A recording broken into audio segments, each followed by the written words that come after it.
de Dios, dados en muchas partes en el Antiguo Testamento, tenemos que recordar el grupo de personas a quien Dios se dirigió. Aquí tenemos un grupo de personas que está sacando Dios y lo está llevando por un desierto, y lo que tienen que cuidar este grupo de personas es cuidarse, purificarse lo más que puedan antes de entrar a la tierra prometida. No lo está diciendo a una grande nación. Entonces, si hay un homosexual en este grupo de personas, es tan peligroso que este muchacho va a contaminar a uno o dos muchachos. Esto es inevitable, porque tarde o temprano se va a acostar con uno o con otro, ¿verdad? Y le va a brincar en la noche o a la semana, y sin que nos demos cuenta, ya en la congregación hay 3 o 4 homosexuales. Hay un ejemplo muy grande que acaba de suceder, lo puedo mencionar porque es del conocimiento público, con el grupo de Hillsong, que fue un grupo precioso, una música lindísima de Jesucristo, pero de repente allá en Australia comenzaron a permitir que dentro de la banda de los músicos se subieran homosexuales y que homosexuales dirigieran también la alabanza. Entonces, a los 6 meses se descubre que 2 de ellos ya se habían casado, y era una organización que está representando a Jesucristo. ¿Qué pasó con los líderes? Pues al ratito cayó uno, cayó otro, etcétera, etcétera, y se hizo un desbarajuste por todos lados. Claro que todavía sigue, ¿verdad? Esta organización, en muy pocas, casi han renunciado todos los pastores de la mayor parte de las naciones. Hay algunos que son honrados. Brian Houston, que fue el fundador, es un hombre de Dios, con su esposa, ya lo exoneraron, ¿verdad? Me equivoqué, pero desgraciadamente no previmos que cometimos un grandísimo error. Mientras se curan, tenemos que excluirlos, porque contaminan. Una mujer lesbiana también, ¿verdad? Una mujer que es lesbiana, bien para acá las jovencitas, y sin que se den cuenta comienzan a tender una red, y al ratito caen también en el lesbianismo, porque contagia, es radiactividad. Entendamos que es por eso que la Biblia le llama pecado. Y cuando es pecado, no hay ninguna medicina más que la sangre de Jesucristo. Ningún sistema, ningún psiquiátrico, ninguna clínica, nadie puede sanar el pecado. Sino, ¿para qué Cristo muere en una cruz? Fue el desperdicio más grande que hizo Dios al permitir que su Hijo pagara. ¿Por qué? Por nuestros pecados. Porque no hay otra medicina más que la muerte de Cristo en esa cruz. Sin embargo, cuando le llamamos pecado a la homosexualidad o al alcoholismo, les podemos señalar la cruz, a Jesucristo. Por lo tanto, es muy importante dar a los problemas matrimoniales la etiqueta que la Biblia les da. Las otras etiquetas mienten respecto a los problemas y de manera inevitable nos van a llenar o a llevar a soluciones falsas. Los que reemplazan la palabra pecado por etiquetas modernas, es posible que piensen que es bondadoso hacerlo. Ay, pues para que no se sienta tan mal, pero hacerlo es completamente lo opuesto. Veamos lo que el apóstol Pablo en 1 de Timoteo capítulo 6 le recomienda a su discípulo más cercano llamado Timoteo. Primera carta de Pablo a Timoteo, capítulo 6, versículo 3. Y dice así: si alguno enseña otra cosa y no se conforma a las sanas palabras de nuestro Señor Jesucristo y a la doctrina que es conforme a la piedad, está envanecido. Nada sabe y delira acerca de cuestiones y contiendas de palabras, de las cuales nacen envidias, pleitos, blasfemias, malas sospechas, disputas necias de hombres, corruptos de entendimiento y privados de la verdad, que toman la piedad como fuente de ganancia. Apártate de los tales. Si alguno quiere enseñar otra cosa o no se conforma a las palabras y a lo que Dios le llama pecado, es una persona o envanecida o corrompida que se ha puesto en un rango más alto que Dios. Y es cuanto tenemos que tener cuidado, porque estamos rodeados, ¿verdad?, desde que entró la psicología clínica, ¿verdad? No, pues esa persona, y ahí me daba pena ir a muchas naciones y los pastores llevaban a las ovejas al psicólogo o al psiquiatra en lugar de enfrentar el problema como la Biblia lo enfrenta. No, pues tiene un problema, les recomiendo que vayan al psicólogo o que vayan al psiquiatra. Y salen, ¿verdad? Pues con pastillas tranquilizantes, salen ya, ahora sí que como drogadictos, y jamás puede ningún ser humano curar el pecado de nadie. Solamente, repito y enfatizo, la sangre de Jesucristo. El llamar al alcoholismo una enfermedad es quitarle toda la esperanza a una persona alcohólica, porque no hay píldoras que curen esa enfermedad. Pero si se le llama pecado, tal como la Biblia lo dice, entonces hay una verdadera esperanza para este tipo de personas, porque Cristo vino a eso. Vino a librarnos del pecado y del poder del pecado. Veamos, por ejemplo, en la primera carta a los Corintios, capítulo 6, lo que Pablo le escribe a esta iglesia que ayer vimos, que era una iglesia degradada moralmente, una iglesia que había de todos los pecados posibles, herencia de los griegos, etcétera, etcétera, porque los griegos adoraban el cuerpo, los griegos fomentaron el homosexualismo como ninguna otra civilización en la historia, y que los romanos la heredaron. Casi todos los césares romanos eran homosexuales, eran pansexuales, bueno, eran lo peor, ¿verdad? Y dice en 1 Corintios 6, versículo 9, vean qué palabras más preciosas y de advertencia también. ¿No sabéis que los injustos no heredarán el reino de Dios? No erréis, ni los fornicarios. O sea, el fornicario en la Biblia es la persona que usa el sexo fuera del matrimonio. O sea, una pareja de jóvenes que tienen relaciones sexuales están fornicando. Una persona homosexual es un fornicario, una lesbiana es fornicario, una persona que tiene relaciones con un niño es un perverso. Ya todavía desciende un grado 5 veces más bajo que cualquier nivel de degradación moral, porque es la peor perversidad que puede existir, meterse sexualmente con un niño. ¿No saben ustedes?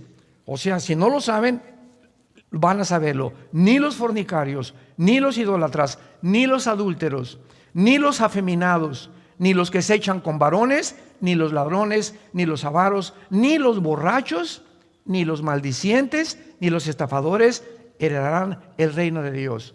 Escuchen el versículo 11. Y esto eran algunos. Las iglesias son puros ex. Aquí somos puros ex. Aquí nadie era San Pablo, ni San Gelatao, ni Santa Rita de Casia. Todos nosotros en las iglesias somos personas que venimos lastimadas, heridas de un pasado que todos tenemos que cargar con él, hasta que llegamos a la cruz. ¿Qué es la iglesia? Es el hospital donde todas estas cosas, tu borrachera, tu fornicación, tu altura, comienza el Espíritu Santo en la medida que tú le permites a sanarte. Eso es lo que es la iglesia. Entonces no solamente es venir aquí, pararte y oír y de lunes a viernes portarte igual. Tú tienes que tomar ya el hábito de leer diario la Biblia, tener tus devocionales, consagrarte a Dios, adorar a Dios, y cada vez que pecas, venir a la cruz, Señor, la regué, volví a derramar la leche otra vez anoche, y le volví a gritar a mi esposa, y vi a esa mujer, ya tengo una mujer aquí en mi mente hace 3 días, Padre, te pido que la sangre de Cristo, renuncio a seguir pensando en esa mujer, renuncio a seguir pensando en ese hombre. Cuando Dios ve esta decisión deliberada, voluntaria en nosotros, nos ayuda. ¿Por qué? Porque estás siendo una persona honesta delante de Dios. El que esconde sus pecados no prosperará. Discierne inmediatamente cuando hay algo que te está molestando en tu vida. Ven corriendo a la cruz antes de que comience a hacerse un hábito y el hábito acabe formando tu carácter. Y mientras más tardas en deshacerte de esa maldición, porque son maldiciones que van a impedir que prosperemos, más difícil será quitarlo de tu vida. Veamos en Romanos capítulo 6, versículo 12 en adelante, lo que dice también el apóstol Pablo acerca del pecado. No reine pues el pecado en vuestro cuerpo mortal, de modo que lo obedezcas en todos sus impulsos desordenados, que se tradujo concupiscencias. Notemos en primer lugar que el pecado es como un rey. Cualquier cosa que entre a tu vida sin que te des cuenta, ya no eres tú el que gobiernas. Y hay una fuerza maligna dentro de tu vida que te está dominando, como la pornografía, la gula, la borrachera, la homosexualidad. Son fuerzas internas que sin que nos demos cuenta nos comienzan a... ¿Quién es un rey? Es una persona que gobierna, que tiene súbditos, que tiene autoridad y que se le tiene que obedecer. Y así le llama el Espíritu Santo al pecado, como un rey. Y se nos manda, ¿qué cosa? Que no lo obedezcamos. Te levantas a las 9 de la noche, quiero pizza. No, qué pizza ni qué nada. Me voy a dormir. Y te va a acostar y te vas a dormir. Y al otro día, quiero pizza a las 11 de la noche. No le doy. Y comienzas a tu cuerpo a sujetarlo. Y no es mi cuerpo el que me da las órdenes, ahora va a ser mi mente con el poder del Espíritu Santo. Y a los 4 o 5 días que le diga, cállese y no le voy a dar postre en la noche, se convierte en un hábito y he roto esa maldición. Voy caminando por la calle, estoy acostumbrado a ver a las mujeres por aquí, no la veo. Y no veo esto. Y veo la televisión y le cambio de canal. Y cuando lo repites, Dios, el Espíritu Santo en tu vida ve que tienes la intención, no quiero pecar, porque hay la voluntad, y le vuelves y le cambias, a la semana tu mente se levanta una fortaleza contra las tentaciones de Satanás. Nadie cae en adulterio de la noche a la mañana. Nadie. Ya tienes 1 mes, 2 meses mirando a una mujer o a un hombre. Todo comienza a crecer, y cuando te das cuenta hay un monstruo dentro de ti. Se convirtió en un rey porque no quisiste obedecer a Dios. Obedeciste tus impulsos desordenados que luchan en contra de la voluntad de Dios. Dice el versículo 13, ni tampoco presenten vuestros miembros, o sea, mis órganos sexuales, mis brazos, mis piernas, mi cabeza, eso es lo que son miembros. No presentes tus miembros al pecado como instrumentos de iniquidad. ¿Qué usa el pecado? Usa mis ojos, usa mis oídos, usa mis brazos, usa mis piernas, mis órganos sexuales, mis pensamientos. El pecado tiene que usar al cuerpo como su instrumento. Nuestro cuerpo es el instrumento a través del cual pecamos. Pecamos con los ojos, oyendo conversaciones feas, viendo cosas feas, vulgares, inmorales, etcétera, etcétera. Caminando en lugares donde no debo entrar. No debo entrar a una discoteca, no debo entrar a una casa de prostitución. No voy a entrar cuando mis amigos están burlándose de Dios, etcétera, etcétera. Mis brazos, ¿verdad? No voy a tocar a una mujer. Nosotros en Vida Nueva para el Mundo tenemos una ley en los pastores. Nosotros no le damos consejería a ninguna muchacha joven. Hermano pastor, ¿me da consejería? Le hablo a mi esposa y si mi esposa no está, no te puedo dar una consejería. ¿Por qué? Porque la carne es débil. Hay hermanas también, ¿verdad? Que llegan, pastor, no, hermana, no se me acerque. No me chille, chille a su esposo o a su mamá. ¿Por qué? Porque comienza el contagio y comenzamos a sentirnos y sin que nos demos cuenta, caemos. Somos hombres igual que ustedes y tenemos que poner reglas y tenemos que poner cercos porque no podemos jugar. ¿Quién jugará con una brasa caliente y la avientas y vas a acabar quemando? Cualquiera que siga mirando a una mujer y la sigues mirando y la sigues mirando, vas a caer en adulterio tarde o temprano. Porque estás jugando y creyendo que puedes vencer. No es cierto, el espíritu está presto, la carne es más débil de lo que nos imaginamos. Nadie es invulnerable al pecado. Tenemos que poner cercos y cuidar nuestra mente, nuestros pensamientos, lo que vemos, lo que leemos, lo que observamos, si queremos fortalecer interiormente nuestra alma y luchar contra el pecado. Dice el versículo 14 de Romanos 6, porque el pecado no te tiene por qué dominar, porque no estás bajo la ley, estás bajo la gracia. Ahora, antes de que fuéramos nosotros cristianos, yo me acuerdo, mi padre se murió porque se fumaba 3 cajetillas de cigarros delicados sin filtro.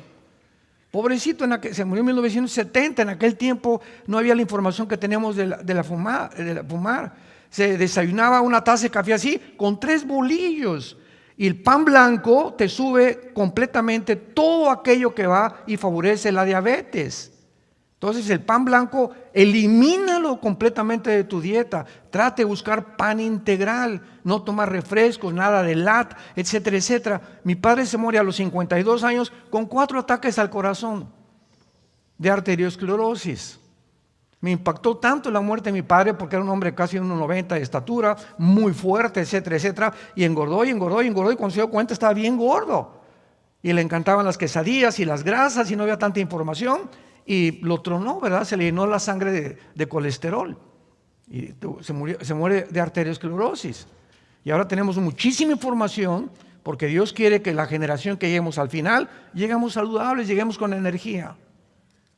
Dios nos quiere amar, Dios quiere que le sirvamos, Dios quiere que podamos realmente presentar fuerzas. No podemos presentar fuerza al pecado sin energía.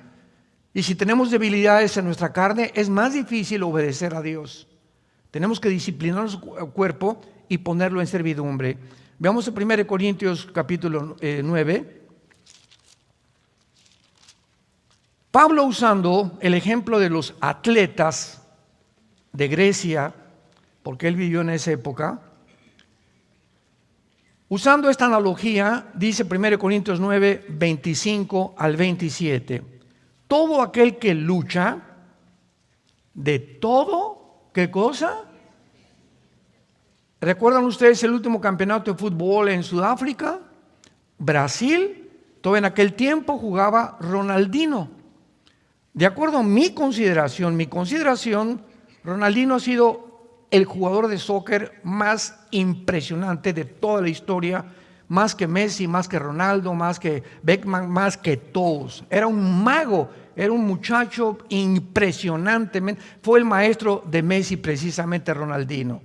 Y Messi lo sigue queriendo muchísimo todavía a Ronaldinho.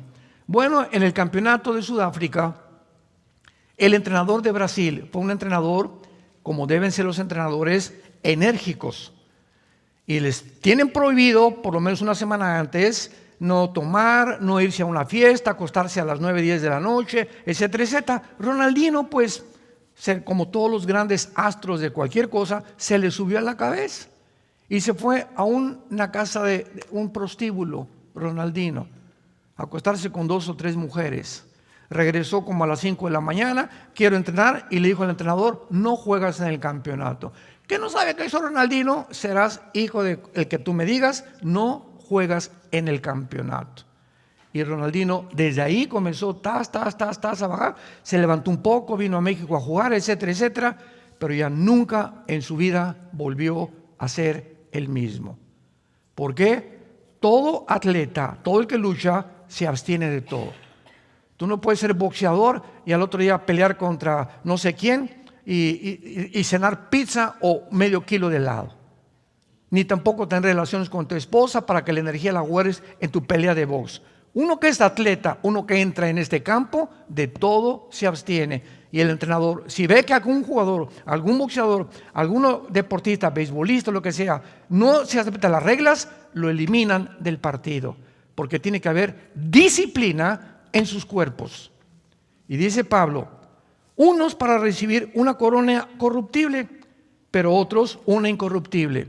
Y todos los atletas que llegaban por aquí, ¿qué es lo que les dan de premio? Una coronita de hojas que le ponían aquí, en un estrado que se llamaba el bema, o el tribunal de los jueces, y ese era el premio. Todo lo que hicieron, los esfuerzos, los sacrificios, la dieta que tuvieron, para que les pusieran una cochina corona de hojas, que a la semana se les echaba a perder.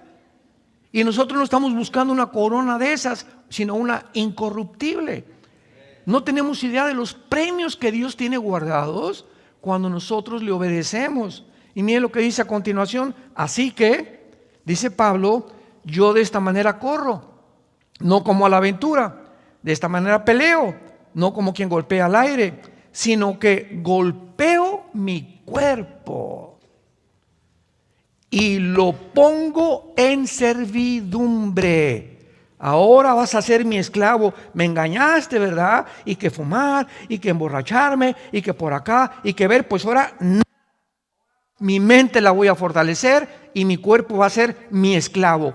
Antes de ser cristiano era al revés. Mi cuerpo me daba órdenes y obedecía lo que mi cuerpo me pedía. Le dábamos gusto a los placeres del cuerpo, porque éramos esclavos del pecado. Ya no somos esclavos del pecado. Dios infunde un poder que se llama el Espíritu Santo entre nosotros, para que el Espíritu comencemos a desarrollarlo entre nosotros a través de la palabra y de la comunión con Él. Y mientras más estamos en el Señor, más fuerte y más fuerte nos quiere volver el Señor, hasta volvernos guerreros, gigantes, donde ya mi cuerpo es una fortaleza y ya es más difícil que caiga en la tentación que en cualquiera que sigue obedeciendo los deseos y los placeres de su cuerpo. Estamos en una guerra, cristianos. Esto no es un chiste. Y la batalla y lo que está de por medio es tu alma y la vida de tu familia y de tus hijos. Golpeo mi cuerpo y lo pongo en servidumbre. Y miren lo que dice Pablo. No sea que Pablo, el más grande misionero y cristiano después de Cristo en la historia de la cristiandad, dice Pablo, no sea que yo, habiendo sido grande predicador, heraldo, yo venga a ser eliminado. No significa que va a perder la salvación, porque la salvación no se pierde. Significa que Dios te puede decir, ya no te uso. Sigues siendo un cristiano, ya no tienes poder, ya no ganas las almas, ya no tienes una pasión por la verdad, todo lo haces ya mecánicamente, te has vuelto un religioso. ¿Por qué? Perdiste las ganas, ya no disfrutas la Biblia, no disfrutas ya nada en la vida. Simplemente, ¿por qué? Porque Dios no te usa. Dice Pablo en otra parte de la carta al Timoteo, en un fregadero, en una cocina de una señora, hay vasos sucios y hay vasos limpios. Viene alguien a mi casa, dice Pablo, y pues le voy a dar un vaso sucio y ponerle ahí cualquier cosa y dar. No, uso los vasos limpios. Los que están sucios están en el fregadero, esperando ser lavados.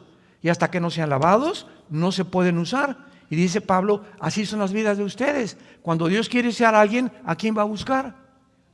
¿A quién va a usar? Para hablar a tu mamá, para hablar a tu primo, para convencer a un homosexual, para que, ay hermano, venga a orar al hospital por mi enfermito y mándele un recado que se sane. Y usted, hermana, que no puede ir usted y darle el testimonio y darle el plan de salvación.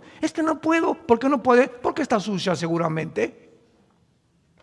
Dios usa instrumentos limpios, porque Dios es un Dios santo, santo, santo. Santifíquense para que nos convirtamos en instrumentos útiles para Dios. Muy bien. Vemos entonces claramente que cuando Alcohólicos Anónimos le dice a sus seguidores que tienen que recordarse cada día, durante el resto de su vida que son alcohólicos, no se les ofrece ninguna esperanza. Pablo, en el pasaje que leímos, les asegura a los homosexuales, a los borrachos, que esto algunos eran antes, pero que ya no lo son. Ya han sido lavados, santificados y justificados en el nombre de Jesús. Es posible, les dice Pablo, dejar de ser homosexual, dejar de ser borracho, dejar de ser borracho, parrandero y jugador y pasar a ser una persona diferente. 2 Corintios 5:17, el que está en Cristo, nueva criatura es. Solo en Cristo hay la posibilidad de convertirnos completamente en nuevas personas. Ahora bien, en el origen del matrimonio ya hemos visto que el matrimonio es de origen divino. Ningún juez, ningún politólogo, ningún psiquiatra, ningún antropólogo, paleontólogo, arqueólogo, nadie puede atreverse dentro de la humanidad en los aproximadamente 6,000 años de historia que tenemos, de poder decir qué es el matrimonio. El matrimonio es de origen divino, porque fue formado como la primera institución. El propósito del matrimonio es muchas veces para combatir la soledad. Lo vamos a ver aquí en unos momentos. Uno de los más grandes enemigos del ser humano, yo lo consideraría el más grande enemigo, es el ego. El egocentrismo. Veamos a los niños. ¡Tom! ¡Es mío! Y les das los 3 juguetes y el mío. No lo quiero ahorita. Y comenzamos a ver ya un impulso en los bebés, aunque son inocentes del pecado, que nacemos como la maldad, como dice el Salmo 51, en maldad fuimos concebidos. Y nunca le enseñamos a los niños a portarse mal, les enseñamos a portarse bien, porque la maldad ya la traemos desde que nacimos. El pecado entró como una herencia desde Adán a todos nosotros. Por eso el pecado tiene que ser borrado con la sangre de Cristo y no con nuestras buenas obras. Tú puedes ser una buena persona y construir asilos y orfanatorios y regalar dulces a los pobres. Sin embargo, si mueres en pecado, te condenas. Porque no puedes llegar al cielo y decirle: Pedro, gracias por dejarme entrar. Mira los asilos que hice y las iglesias, el dinero que di, etcétera, etcétera. Y Pedro te va a decir: ¿sabes qué? Te da una patada, te vas allá abajo, al infierno. ¿Por qué? Porque la salvación no es por obras, es por la sangre derramada en la cruz. Si fuera por las obras, Dios nos hubiera dicho: miren, mis chiquitines, cada quien siga su religión, cada quien pórtese bien y nos vemos allá arriba. Pero Getsemaní nos habla que esto no fue así. Jesús cae de rodillas y se va a enfrentar en horas, a las 9 de la mañana que lo colgaron hasta las 3 de la tarde, en que en esas 3 horas se iba a separar de su Padre. Y Jesús clama y grita: Padre, no hay manera de que pueda evitar atravesar lo que voy a atravesar, beber esta copa. 3 veces le dijo Cristo al Padre: no hay otra manera. No habrá manera que venga el arcángel Miguel y él pague por los pecados, o que algún papa los perdone, o que le recen a algún santo, o que siga una buena religión. Y el Padre cerró completamente y le contestó: sin derramamiento de sangre no hay perdón de pecados. Solamente en la cruz tenía que morir un Dios y un hombre, porque ningún hombre puede perdonar pecados a nadie. Solo Dios perdona pecados. El que estaba en la cruz tenía que ser Dios, pero tenía que ser un hombre para identificarse con nosotros por el pecado hereditario de los primeros padres de Adán. No hay otra manera más que la cruz, de acuerdo a Dios. Si tú quieres inventar tu manera de llegar a Dios, esa es tu manera.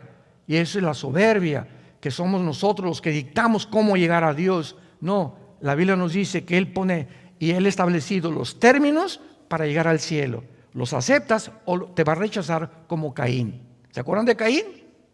Génesis 4, se acercó a Dios ¿con qué? Te traigo mi pichoncito y te traigo mi becerrito y te traigo lo mejor de mi huerto. Y Dios le dijo: no lo recibo.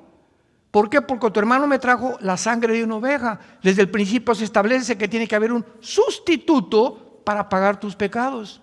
Las obras no sirven. Las obras vienen después de que hemos recibido a Cristo, pero no para recibir a Cristo. Vienen como resultado de tu salvación y no como el medio para que tú te salves. A la cruz, la cruz es esto, yo tengo que llegar a la cruz.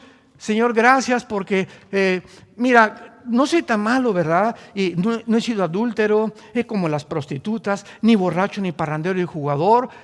Yo no puedo venir a la cruz y ofrecerle nada a Dios más que en esta mañana: Señor, ten misericordia de mi pecador.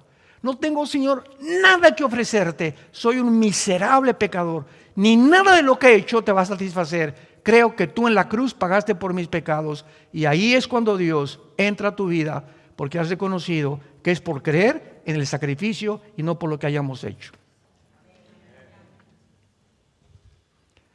¿Cuál es la diferencia entre el cristianismo y todas las religiones? Todas las religiones, sin ninguna excepción, enseñan que tienes que hacer algo para entrar al cielo. Que viernes primero en el catolicismo, ¿verdad? Ahora sale un santo, el no comer carne en la cuaresma, etcétera, etcétera. Que el Papa, hay una puerta en el Vaticano que dice que el que atraviesa la puerta tiene la salvación, Virgen del Socorro. Haz, pórtate bien, por aquí, por allá, haz estas cosas, haz. Y el cristianismo dice, ya Dios lo hizo en la cruz. No tenemos que ofrecerle nada a Dios, Él lo hizo en nuestro lugar, solamente tenemos que recibirlo. Y cuando lo recibimos, vivimos toda la vida humillados, porque sabemos que lo que somos, lo somos por su gracia, no por mérito. No hay nada de qué jactarnos caminando con Jesús. Entonces, esto es muy importante porque cuando nos casamos, es posible que alguien haya malentendido cuando hicimos los famosos votos en el matrimonio.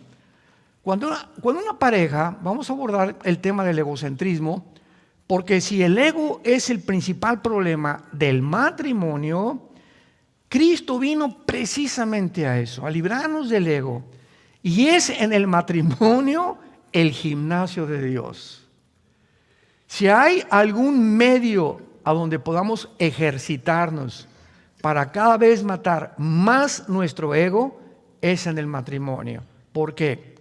Porque cuando venimos a hacer los votos matrimoniales, tanto como si te diste cuenta o no te diste cuenta, se están prometiendo la pareja proporcionarse compañía el uno al otro durante el resto de su vida. Pero tenemos que observar esto con mucho cuidado, porque no estás prometiendo recibir compañía. De aquí en adelante, te prometo, me tienes que prometer que me vas a dar tu compañía. No.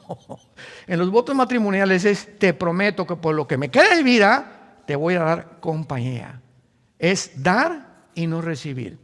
Si tú te casas y dices, es que Elizabeth Taylor, 9 matrimonios, la chulis, la artista de cine, es que no he encontrado en ningún hombre lo que yo he estado buscando, el ego del tamaño de la Torre de Babel. Es que mi esposa no me da lo que yo quiero. Espérame tantito, es que no has entendido el matrimonio. Si tú sigues buscando de tu pareja que te dé, pues vives completamente en el trono del ego. Pero si te olvidas y no importa si te da o no te da tu pareja, tú le correspondes y le sigues dando, como lo vimos ayer con las mujeres que están casadas con hombres que no son cristianos, en ese momento tu ego, sin que te des cuenta, tú te estás bendiciendo y estás siendo sanada. Estás siendo sanado.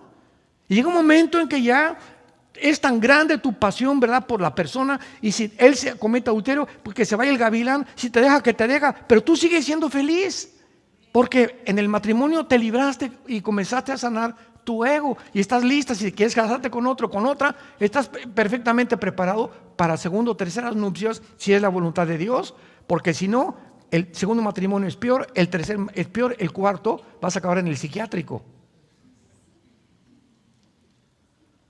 El matrimonio no es un acto de amor en el cual una persona promete cubrir la necesidad del otro para toda la vida. Estoy prometiéndole a mi esposa que voy a cubrir sus necesidades sin condiciones ni estipulaciones. Esto quiere decir que cuando un marido le dice, se queja a su esposa diciéndole, no consigo lo que quiero en el matrimonio, sus palabras carecen de todo sentido común. Es mero egocentrismo.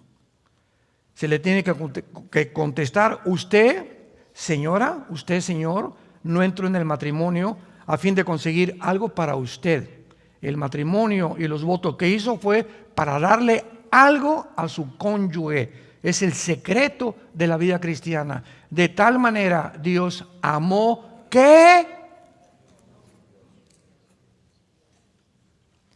Y eso que hizo Jesús en la cruz, darse en la peor crisis emocional, espiritual de la tortura de los clavos y la corona de espinas, se abandonó a sí mismo, porque cuando sufrimos nos victimizamos y nadie se acuerda de mí y nadie me viene a saludar y estuve en el hospital y no me visitaron, etcétera, etcétera, y nos concentramos en nosotros mismos. Es la reacción psicológica de un ser humano normal. Por eso los más grandes psiquiatras en Brasil, hay uno, se me olvidó el nombre, que examinó la vida psicológica de Cristo. Él no pudo ser un ser humano como nosotros igual, porque en la cruz nunca pensó en él. Y Juan, ahí está tu madre, madre, ahí está tu hijo. En los últimos momentos estaba pensando en los demás. Y no, ya me estoy muriendo, me las pagarás. No somos así, así somos. Al contrario, cada uno hace votos de dar todo lo que puede. Ese es el matrimonio, es el secreto. Y ya si te responde el hombre o no te responde, es problema de Dios y de ellos. Pero si ve Dios que tú eres una persona que estás entregando, está construyendo un guerrerazo Dios, una guerreraza Dios.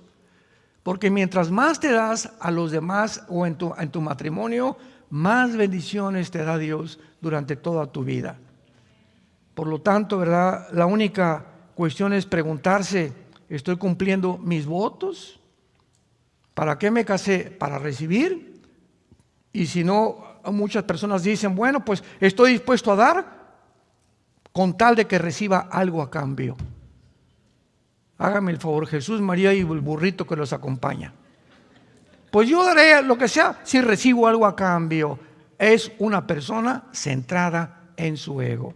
Veamos en Filipenses capítulo 2 el consejo que recibimos de la Biblia. Y está de por medio la vida de Jesús. Jesús no solamente muere en la cruz, sino que vive una vida completamente libre del ego, para enseñarnos que es nuestro más grande enemigo. Dice Filipenses 2, versículo 3: nada hagan por contienda o por vanagloria, antes bien con humildad estímense unos a otros, cada uno a los demás, como superiores a sí mismo, no mirando cada uno por lo suyo, sino también cada cual por los de los otros. Hay en ustedes este sentir que hubo en Cristo Jesús, el cual siendo en forma de Dios, no estimó el igual ser a Dios como cosa que aferrarse. Ahí está Jesús, el creador de los planetas, los sistemas, las galaxias, las hormigas, los seres humanos, los arcángeles. Y el Padre le dice al Hijo, hijo, baja a ese planeta insignificante, casi de los más chiquitos que hay en el sistema solar, y vas a hacer esto y esto y esto. Y vas a nacer en un pesebre. El Dios creador del universo, con un papá que va a ser carpintero. Y vas a crecer entre pobres, menesterosos, y vas a hacer el bien, vas a sanar, etcétera, etcétera. No vas a tener nunca un cuarto ni un cojín donde acostarte.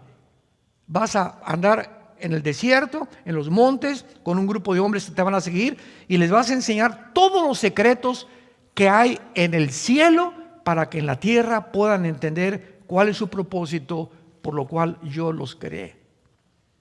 Y finalmente vas a abrir tus brazos hacia una cruz, y todos los que sanaste y todos los que los demonios que le sacaste te van a gritar: crucifícale. Los que te alabaron al entrar a Jerusalén: Hosana el que viene al rey David, en 5 días te van a crucificar.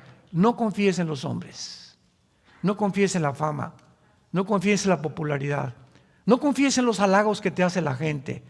No cedas ni se envanezca tu ego, porque no sabes quién soy yo.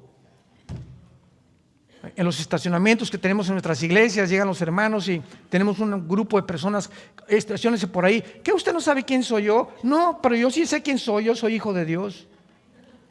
Y si usted quiere obedecer a Dios, no me importa si sea diputado, que sea otra cosa, porque ese es el ego.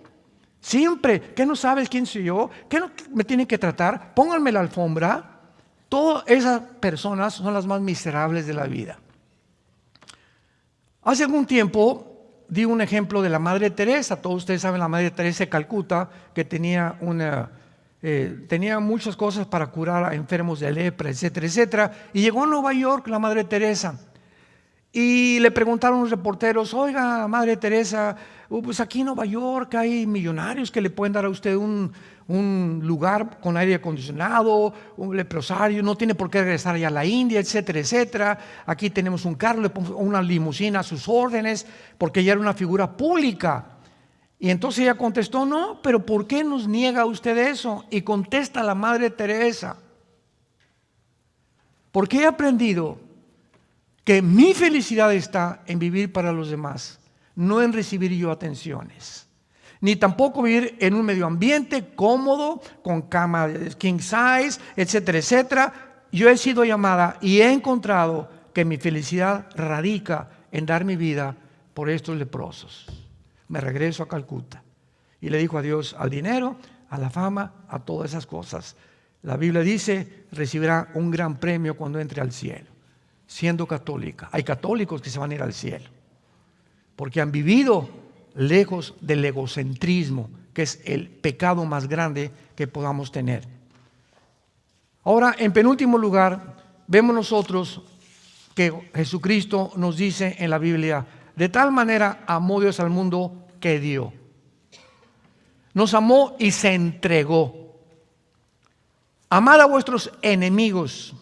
Si tu enemigo tiene hambre, dale de comer, dale de beber. Todas estas acciones rompen el ego sin que nos demos cuenta. Oye, pero ¿cómo? Si me la haces, me la pagas. Esa es la reacción normal de una persona que todavía tiene su ego del tamaño de la Torre de Babel. Pero cuando ya las ofensas de la gente, o tu esposo o tu esposa, ya no permites que entren, ni te quiten la paz, ni te lastimen el alma, has desarrollado dentro de ti una armadura invisible que te va a hacer y dar la fortaleza para enfrentar la vida y soportar otras pruebas que van a venir con más fortaleza, porque has fortalecido, tienes una armadura espiritual, que es lo que Dios quiere desarrollar en nuestras vidas como cristianos. Es finalmente ese propósito lo que Dios quiere hacernos, prepararnos para la vida. Se vienen problemas con nuestros hijos, y no acabamos con los hijos, seguimos con los nietos. Dicen que los nietos es el postre de los abuelos, pero los problemas no van a acabar. No hay un matrimonio que no tenga problemas, no hay un matrimonio que no siga luchando. Aquí hay unos que tienen 50 años de casados. ¿Quiénes son los de 50 años de casados? Levanten la mano. Ahí están, 50 años de casados. Hay como 2 parejas. Un aplauso, por el amor de Dios.